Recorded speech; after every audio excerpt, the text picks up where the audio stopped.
Núna ætla ég að sýna ykkur hvernig ég blanda svæfingablönduna fyrir dóttur mína. Þetta ógeðslega einfalt. Ég keypti þetta sko í útlöndum en ég ætla að sýna hvað ég geri. Ég byrja að taka þetta af og setja ekki sprayið hérna og spraya 5 sinnum. Ef hún erfið þá 6 sinnum. Og svo þarf ég að setja smá vatn. Þetta sko eftir Frans.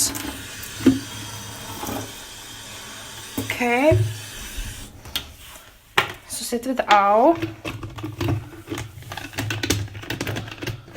Oh my god.